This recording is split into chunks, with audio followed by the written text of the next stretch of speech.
She was shameless, as if her sensational life needed any help whatsoever, but still she felt the need to embellish the truth. So tonight, ma chère Edith, tonight, I'm going to do my very best to disembellish everything about you and put before this lovely crowd the ever so juicy facts separated from her ever so juicy fiction. Commençons. She was born Edith Giovanna Gassion, December the 19th, 1915. So that means today she would be nearly 105. She was born on the streets of Paris herself. No! Even though there is a plaque above the steps of number 72 Rue de Bellevue, placed there by Maurice Chevalier himself, which says, "Here on these steps in the greatest destitution was born Edith Piaf, whose voice was later to shake the entire world." Très dramatique. Records show she was in fact born in hospital in Bellevue, albeit one of the poorest sections of Paris. She was the daughter of street performers, her father a contortionist acrobat, her mother a singer/alcoholic/drug addict, who abandoned Piaf soon after birth. All true. That wound for Piaf was catastrophique. At 3, she was sent to live with her father's parents and raised in a brothel run by her grandmother. True. She loved it. The girls adored her. She said it was one of the happiest times of her life. Now, at some point in all that time, she was there several years, she goes absolutely blind. So the girls, they save up their pennies, they take a day off, they go on a pilgrimage to the shrine of Sainte Thérèse, and 10 days later, eyesight is miraculously restored. Now, miracles are just a little more complicated. So, it seems that in fact she had contracted acute conjunctivitis and did go blind for several years. However, the girls did take her on this pilgrimage, and 10 years later, eyesight. So was Edith a miraculée, or just had the illness run its course? Let's go with miracle. She won it that way. At 7, she was on the road, traveling with her father in a circus where he said she sang to herself in a voice that drowned out the lions. Now, Papa had a great temper and an even greater love of Gros Rouge, cheap red wine, that combination completely lethal. He was fired. They found themselves out on the street where he had to contort for their daily bread. Now, one day, no matter how hard Papa was contorting, he couldn't draw a crowd, and in desperation, he shoved her towards the crowd, and in a fierce whisper, he said, "Chantez! Chantez! Sing!"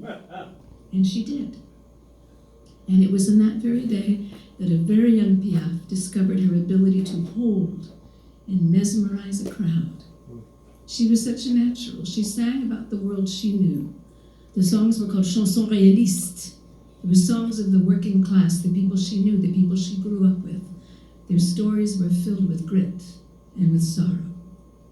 So I want to sing you one of Piaf's chansons réalistes. It's about a beautiful prostitute. So because she's beautiful, she makes a lot of money, but her heart is heavy from her work. And so every night she races to the local dance hall to listen to the exuberant playing of her boyfriend. She listens, but never dances, mais elle ne le danse pas. Though the music suffuses her body from the bottom to the top, par le bas, par le haut. And then, one day, he goes off to war, and he dies. And still she goes back to the same dance hall, now listening to another player. But now she starts to dance. She dances to forget. And she dances. And she dances. And she dances. Mesdames et messieurs, je vous présente l'accordéoniste.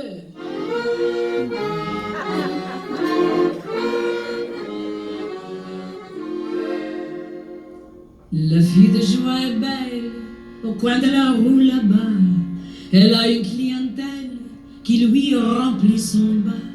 Quand son boulot s'achève, elle s'en va à son tour, chercher un peu de rêve dans un bel faubourg. Son homme est un artiste, c'est un drôle de petite gare, un accordéoniste qui sait jouer la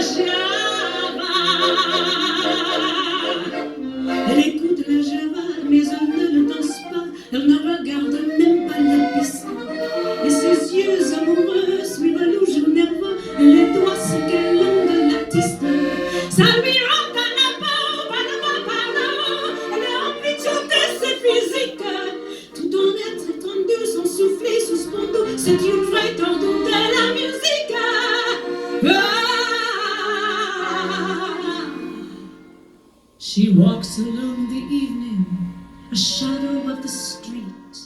She has what men desire, her business is discreet. With pockets overflowing, her work done for the night, she races to the dance hall where hearts and lights are bright. Her man, he is an artist, it's a sad and funny romance, but her dreams, they start returning when he plays the Java dance. Elle écoute la Java, elle fredonne à tout bas, elle revoit son accordéoniste, et ses yeux amoureux suivent le jour nerveux, et les doigts c'est quelle langue de l'artiste. Ça lui rend pas la peau, pas le bas, pas le haut, elle a envie de pleurer, c'est physique. Toute son être étendu, son souffle est suspendu, c'est une vraie tordue de la musique.